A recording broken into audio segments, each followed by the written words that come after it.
Grand Finals Series. Welcome to the Grand Finals Game number 5. Huwag na natin patagalin pa, casters, pasok! Sa larong ito, hindi lang galing ang susubukin. Puso, tiwala, tibay ng loob, pati na rin ang mga heroes na gagamitin. Huminga na malalim dahil sisimulan na natin ang game number 5. Grabe, gusto ko lang saluduhan ng ating mga coaches sa napakatinding basagan ng utak dito sa laban na ito.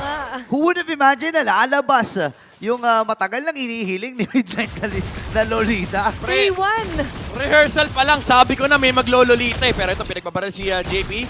Napanish naman yung duration na walang bulwark dito, no? Or yung shields mula dito sa isang Lolita. Pero ang madaya kasi dyan, yung naibabalik yung stun tsaka yung traction Yeah. pulse. Let's talk about kung bakit nga ba ina-expect din ni Midnight itong isang Lolita nga. Dahil nga nagkaroon ng rise onto Akimi pick eh, di ba? Yeah. Ang daming daming projectile na binabato ng mga flex heroes ngayon, lalo yung Kimi, no? Even yung mga marksman, ang daming projectile, yung mga tulad nila Granger, Yeah. yung mga Moskov, dito sa may bottom lane, pressure. Okay, pinipigilan na makalapit. Pero masakit din talaga mga bala no, mula dito kay Oheb. Pero bukod siguro doon sa sa pag-shield, yung Numinum Blast kasi pwedeng pambasag doon sa gagawin ni JP na portal play, di ba? Yeah, ano siya, pang-counter ng set from the enemies. Pero ang kinaganda sa last pick ng Onyx, no, it solves yung engage ng TLPH kasi you have this amazing frontliner in the form of the Trizla na nag-e-enjoy usually kapag may kalabang glue. Kasi kapag second skill, yung glue, pag tinamaan ng isang hammer lang mula kay Kirk, si Sanford dito, is ang laki ng balik buhay. Oo, yung revenge strike and even yung execution, di ba? Sobrang crucial here for Kirk. And Okay. you've mentioned that. Kung kaya hindi rin sila basta-basta mabuli dito sa top lane. Pero balik tayo, mid lane, Super Prince being targeted here. Oy, naku, napaflicker din! Super Prince, ang baba na buhay pero pasok with the Phantom Execution of Retribution ay ginamit na rin ni King Kong. Mapapatay si Sandy, siya magiging unang dugo. Habang si JP naman ngayon, aatras na rin, ibibigay yung pagong sa may balik muna si King Kong dun sa kanyang purple buff. May nagmintis. Ang ganda ng attempt eh. Okay. Napakalupit ng attempt mula kay Sanji pero may hindi tumamang skill mula kay Sanji and si King Kong. Binitawan muna yung purple. Mas importante na i-punish niya yung flicker play na ginawa ni Sanji ron. Pero for TLPH, masaya naman sila kasi nakuha nila yung neutral objective ng game. So kahit papano, even though that's the first blood, a first turtle naman para sa TLPH, pinag-usapan nga natin crucial yung combinations talaga ng Louis to totally maximize the vacuum. Yeah. Pero ngayon for Onyx, they also have the capability na manurpresa yet again with the chip here para kay Brusco. Medyo nakaka-bad trip din honestly yung yung glue ni Sanford dito. If you're the Lancelot, kahit sabihin natin nga pwede mong dasyan yung glulets. Alam mo yung magdamag, nasa harap mo yung glue, parang pwede mong dasyan. Pero pag iniwan mo, kaya kang instakan din kasi yan eh. Okay, portal. Okay, hindi yata may iwan dito si Cartesi kasi ando na rin yung Abrasion SWAT! Tulong kagad dito si Bruso. Ngayon, ito na reinforce, tumama yung Numinum Blast. Sanji dito ay makakakuha ng kill habang si Kirk naman ngayon ay mababawian. Grabe yung paghabol doon at Team Liquid. 4-man Numinon Blast! Ang tagal nating hindi nasabi yun. And napakagandang appraisers ras mula kay Cartesi. Full stack, full damage, isang ampas lang nawala yung chip. And that's what you want kapag ka-Fredrin ka. Pero sa may bandang baba, pwede maging 2v2. Brusco just chasing down someone na pwede magtago. Pero sa ngayon, full-on fight yung meron kang Lolita with JP. Oh, mid lane. Okay, sa gitna naman si Super Prince na po. Tinamaan ng energy eruption at si Sanjay free hit lang with that dispersion and rotation. Grabe. Di pa tatapos to. Grabe naman si Cartesi. Dugong palaban eh. No? Fredrin man. Alam mo, sobrang importante kasi, again, no, for both teams na i-clear yung mid. Dalawa sila actually magki-clear niyan para basically supercharge. Walang dandruff dyan sa mid lane. Diba? Wala. Supercharged with clear talaga. Tsaka kung kanina akala nyo, makiklear nyo na siya, ay hindi. Nakabanat pa ng appraiser strat. And all in all, ito yung mature version talaga na Cartesi na Oo. nakikita natin. Hindi na ganit sa farm. Oo. Alay sarili para sa objektiba. Pero sa King Dogs with top lane, flicker. Oy, okay. Oh. Phantom execution at saka yung penalty zone ay nagamit. Yeah. Pero huli ang mga microorganisms doon habang si Cartesi naman ay kinuha na yung Bilis ikalawang ito, pagong. Diversion play. Diversion. Diversion play. Dadaan ba si King Kong? Up, okay. Okay, medyo nakakilig muli yung mga ganong execution ng diversion ni Sanji. Supercharge muna, supercharge. Linisin ng dandruff. Oh, wait lang. linisin. Oh, pero ngayon, ang kailangan din na malinis actually yung play dito as far as Onyx Philippines. But by the way, guys, it's going to be, yung last time na nakita natin ng isang Lolita played in the Grand Final sa MPL Philippines was in Season 11 by then Echo Roamer na si Yawi laban sa Blacklist International. Grabe ka na, Lolita. Parang sa liquid na lang ata. Sa liquid na lang ata yung napipik dito. And bukod pa doon, nakikita natin kung bakit nga ba sobrang gana niya. Pero ngayon, gana, kunak ni Carl. Okay, kahit makunat, kaya lang ang dami kasing ibinabato sa kanya. Gamit na rin penalty shot, Carl? pero buhay pa rin. Si Fredrin man ngayon, tinawag na ang tropa. Dash in mula kay Kera. Patay kagad dito si Scar TC, magiging nagsa-atay ito si Sanji. Napakunat, pero mamamatay din. Habang doon sa may bandang gitna, may habulang nagaganap! Oh, ladies and gentlemen, nakabawi din. 2 for 2 ang naging palitan. Pero may hampasan pa rin. Nagkakangawitan XP sa XP. itong parehas na XP laner. Pero tinawag na si Oheb at pinag-normal hits. Ang sakit pa rin ng mga hampas ni Hammerman. Pero mamamatay pa rin sa kamay ng Team Liquid. Nakilang dodge pa rin si Kirk doon, pero Onyx ramping up the pressure. Alam nila kapag kasama nila yung Trizla, kayang-kaya nila i-match yung frontline dito ng TLPH kasi yung dashes na nalilimit and you also supply the frontline defense for the Hara to be able to take over in the team fight. Kaya naman na-dive si Carl TZ doon sa ilalim ng Torre, and even yung Lolita, hindi ganun kaganda yung oras niya kalaban yung Trizla. Okay, diversion play. Ihahatid si Carl Kizzy. King Kong, napadali doon yung purple buff, but still, babalik tayo sa mid lane na kung saan namumuo yung pressure at yung tension. Pwede magkaroon ng chase down, but still, yung turtle, kailangan din namang simulan ni Carl Kizzy. Okay, pupuntahan na dito yung Pagong, pero mapabayaan na ata nila yung bottom lane. Ibibigay na nito na para lang ma-secure na ng mabilisan itong Pagong. Actually, pwede nga pang umagaw ng mga green camps, pero re-respeto na rin ng Team Liquid. Trades na lang ang hinahanap dito ng Onyx Philippines. They don't want to give TLPH the momentum that they can amass. Kasi ang kinagandaan nitong lineup ito is ang lakas nilang kumuha ng mga towers, ang lakas nilang mag-engage, and ang lakas nilang protektahan yung objective takes ng Granger. So ang ginagawa ng Onyx Philippines is pinapalaki nila yung mapa nila. Alam nila at some point, magpo-focus dito yung TLPH na i-brute force yung mga objective, i-brute force yung mga lanes. So the way to go is by splitting the map. And somehow, gumagana naman yan. Hindi naman sobrang lagging behind dito ang Onyx Philippines. But still, ang isa sa kinakaharap nilang problema is JP and Sanford. Papasok si Kirk. Bumalik yung traction pulse, Brusco, no? Brusco! Pero ito na si Brusco. Sabay madaling ko tinawag na si King Kong. Ngayon, ipinata ang Team Liquid Philippines. Pinagbabalik siya din yung Super Play. Pero tumama!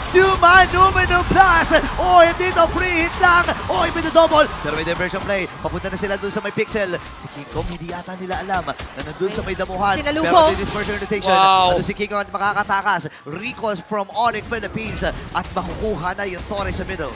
Yep, nandoon yung pag-brute force na naman ng TLPH. Trinay ng Onyx sagutin yung ginagawa dito ng Liquid, pero even if tawagin nila si King Kong, wala na kasi yung penalty zone. Yeah. Hindi rin nagamit yung mga dash kasi nakaharang yung Fredrin. Baka ma-energy eruption pa yung Lancelot, and JP finding that initiation. Kasalanan niya yung dalawang naabot niya rito sa Onyx Philippines. And that's the kind of Numinum Blast na na-miss talaga natin. And looking at our instant replay, Ayun, maganda oh. yung idea nila Brusco. But don't forget, you do not discount Boom! this Lolita when it comes to the crowd control. Saktong-sakto kasi kakagamit lang ng Purify. For sure, nagsisigawan yan. Dadag Fury, dadag Fury, dadag Fury. Grabe yung bitaw na yun eh. And eto na naman yung listahan ng kasalanan ni Daddy JP. Lumalaki na naman. Lumalaki na naman ang listahan at kailangang masolusyonan ng Onyx. Isipin mo yun na may mga kasalanan si JP tapos susolusyonan pa ng Onyx. Oo, and ang nakakainis kasi doon, sila yung pinaggawa ng kasalanan eh. Oo. So syempre kailangan nilang ayusin yan kasi ngayon, Tama. ang daming counters ng TLPH, hindi na nga mabaril ni Super Prince kasi may shield. And ngayon hindi pa sila pwedeng maging aggressive Yeah. kapag may Numenor Blast. Tsaka maganda yung attempt nila doon kay Ohe, pero problema pa rin naman nahuhuli sila. Nandun yung Bagat! portal. Okay, binasag na kagad yung portal. Hindi makakasama si Kera Sanji. Nakuha yung Lord ngayon. May ipitata si Kirk sa kamay ng Team Liquid Philippines. Diversion. At ang stopping ay narito na diversion play. So may madali ko na hindi. Friends! May double friends. Pumasok na si Carlito. JP tatama yung Son. And OM for the double. Grabe ang stampin ng Liquid. Wala na silang magawa. Even yung portal sinasalo ng TLPH ng buong buo. Ang daya ng solusyon nila. Kaya May nga. energy eruption, may duality, tapos may bulwark. Sino nga ba naman papasok sa portal? Di ba, paano ka pahihinga kung lahat ng pwede mong pagdiskitahan na player, laging merong mangiipit sa'yo? Now the Lord is onto the hands of TLPH. King Kong is doing his best kahit pa paano maka-speed push, pero babalik tayo Ito dito na yung brute force. sa kailangan ng depensa. Carl! Si Kurt TC, nakatakas ka si Super Prince, pero ipit ata siya din si Sanjay, may ipit Oh, din. Kurt! Flicker na gamit. Lahat ng mga miyembro dito ng Luminong Team Blast. Liquid na may flicker na. Luminong Blast, hindi natin naigasa. Oh, Pasok shot! ngayon dito ang Onyx Philippines at mamamatay si Brusco. Yung Lord ay nagbabasag lang ng tolo sa gitna, pero si Kirk, ang baba na rin buhay. Patay na kagad si Sanjay, pasok Oh, din no. dito si King Kong. At itong si JP ay matutunaw din mula sa Tornos. Maganda yung punish na naharap dito ng Onyx Philippines. Kumasa na yung Numenon Blast. Kirk as well with the penalty zone. And then si Brusco nag-flicker in. Dinala niya na yung mga kakampi niya na wala nang sagot from TLPH. Naiwan din si Carl TZ sa likuran. So hindi nila ma-resolve yung mga dashes dito di King Kong. Malaking factor din talaga na hindi nag-hit yung Numinum Blast dito ni JP. Sobrang crucial ng part na yun, Burrito. Yun nga na-cancel no? Akala ko may ilalapag na sobrang sakto sana at mababaliktad yung sitwasyon. Yeah. Kung nangyari yun, magandang sabihin natin heads up play para dito sa Onyx Philippines. At ang laki na ng win Oo. rate dito. Kasi consider natin yung numbers dito, Midnight. Oo, kahit hindi ganun kaganda, yung naging team fight for TLPH, basag yung mid eh. Yeah.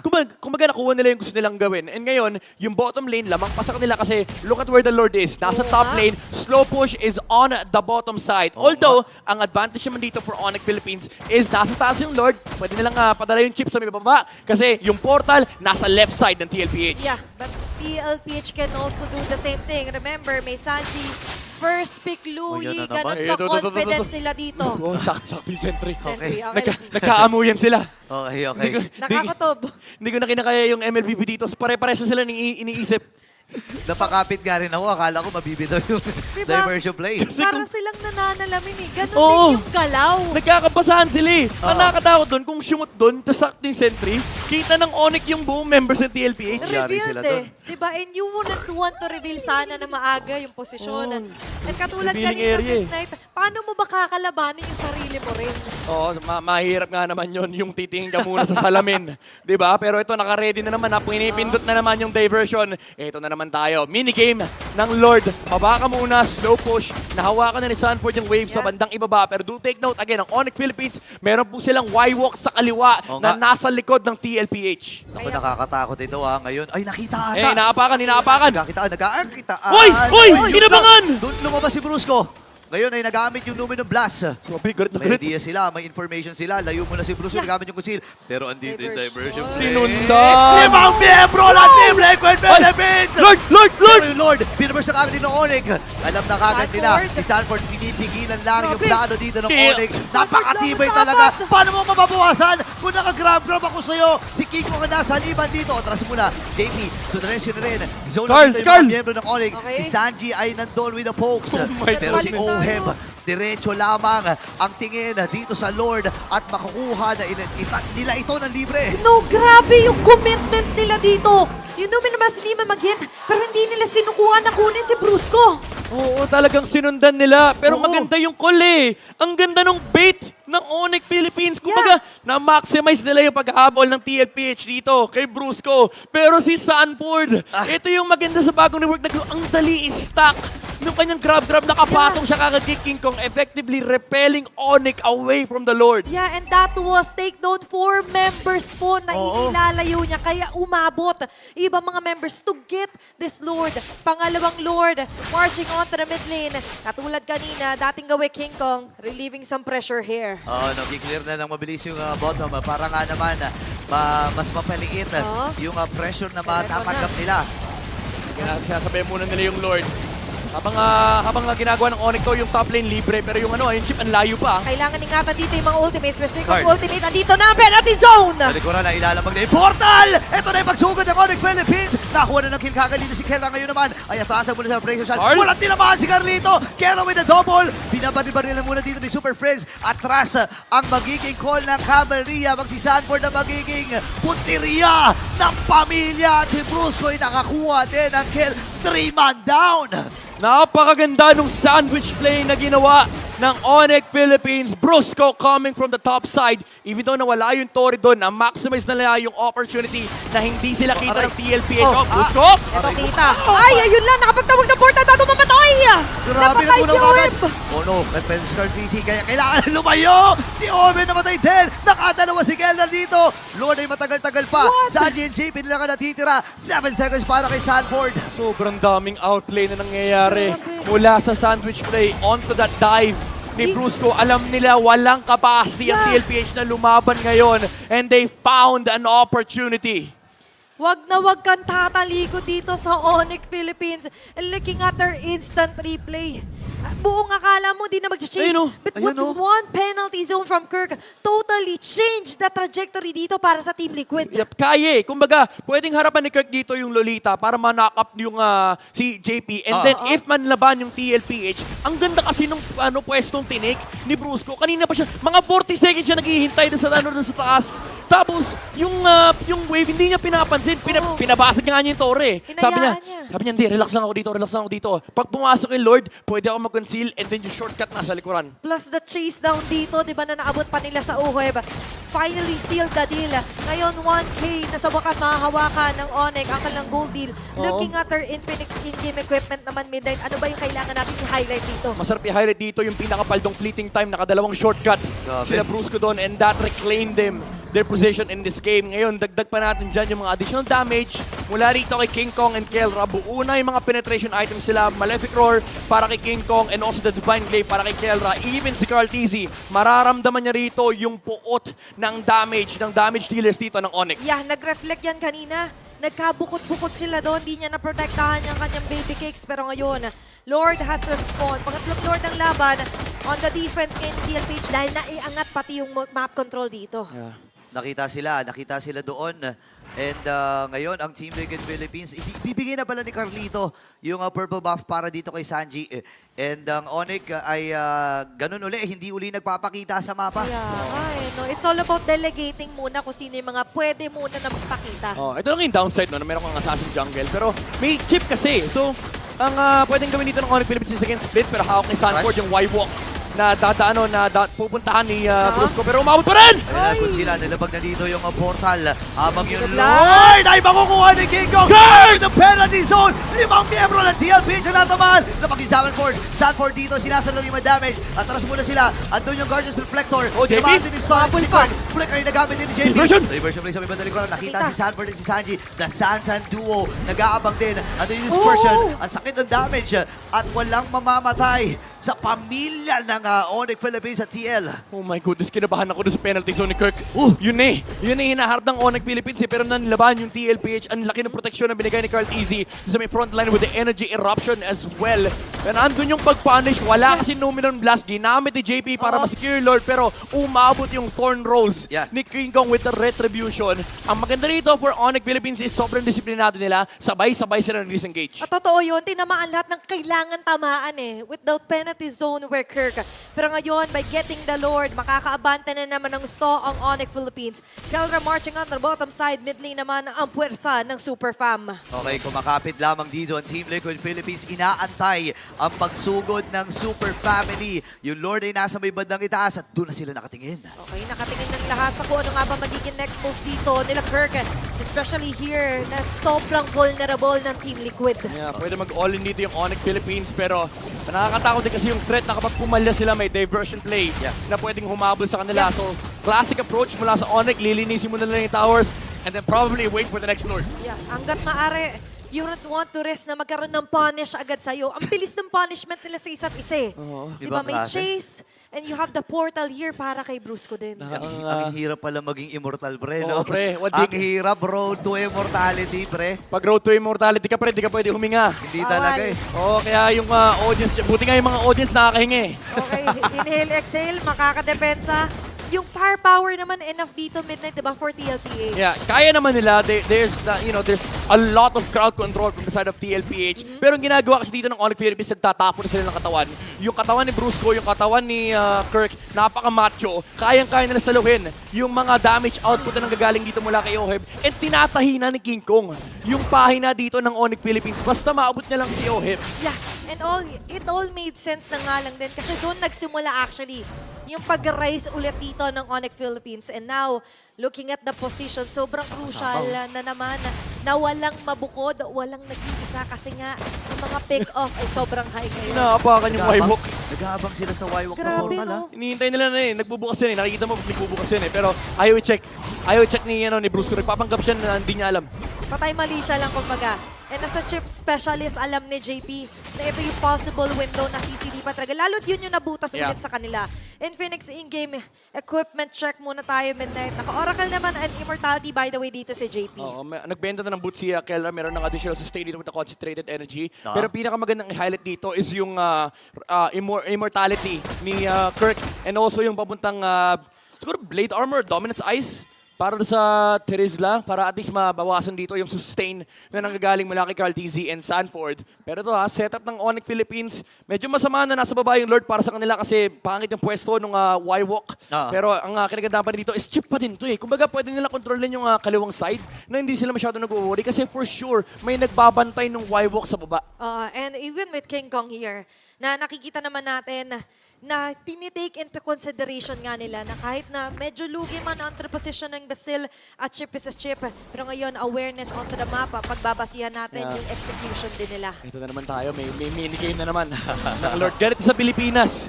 Yung Lord, sinesetapan yan. Kung sa ibang region, suntukan sa Lord dito, pagandahan ng pwesto sa Lord. Di ba? Hanggat maaari, hanggat kaya nilang itago, hindi muna nila ipapakita talaga. Tsaka sobrang importante nitong Lord na to kasi enhanced na Lord na to. Ito yung hindi na namamansin. na. Hindi na namamansin ng hero to Suplado na yan. Suplado na, hahapasin nito, Tori lang Tsaka nagiging Onyx yan, pre. May kidlat yan Oo, kumikidlat jutsu to Diba? And Onyx actually needs that Lord if ever man. Same goes for TLPH, knowing na nabasag nga nila by the way, yung base sa gitna ng Onyx Philippines. Ano na, tinatanggal yung tanggal dandruff buong mapa. Clear muna ng wave. Kailangan. And ang masaklap dito for TLPH is, again, basag na naman yung top lane. Medyo malas yung pwesto rin para sa kanila. So all in all, pantay lang kasi for the chip, hindi ganun kaganda na nasa baba yung Lord. Pero may Y-Walk pa rin naman. And for TLPH, wala rin silang tower sa may top lane. So I would say may konting kalamangan dito, yung Onyx because of the chip factor. Pero again, kanina pa ayaw bitaw ni Sanford yung Y-Walk sa baba. Kumbaga yung puwet nila ni JP kanina pa nakapwesto dyan. Oo nga Tsaka nagpapalit-palitan din sila, Bababa si Sanford, tapos pupunta rin dito si JP. At sobrang importante na to para sa Team Liquid Philippines. Ayaw nila na maunahan din at mabigyan ng window ang Onyx Philippines na makapanalo. Kasi for sure kapag isa, dalawa sa miyembro ng TL ang natumba dito, tapos ang laban Bawal ka mangawit dito. Oo, 2 minutes na yung Lord. Sabi niya, ano bang balak nang gawin sa akin? Kanina pa ako nanonood Ang dami nyo kiniklinaw. Ano ba? Nagpa-farm ba kayo? Kompleto naman yung mga items. Pero katulad nga kanina, recall lang natin, for TLPH, ang hirap kasi nga ng sitwasyon na lagi at laging kailangan i-clear. At yung delegated talaga doon is going to be OHIB din Yep. Tsaka umabot na tayo sa late game equilibrium. Nag-cross na tayo ng 60k gold for both sides. And ito na yung sinasabi natin na wala nang importansya. Yung gold lead kasi halos lock item na lahat. And ito may naka-ready na nakahawak na pindot. Yung sa diversion ay nag-conceal. Nakita si Brusco, nag-conceal siya. Bumaba siya dun Pumunta siya dun sa may babang wipe of portal. And si Carl TZ, siya na ang natalaga na suyurin lahat ng mga damuhan na nasa paligid nila. Parang sabi niya, hindi enough ni si Sanji lang kasama ng baby cakes ko. Bitin Kailangan nandito rin ako. And the protection naman ay kailangan talaga for OHIB.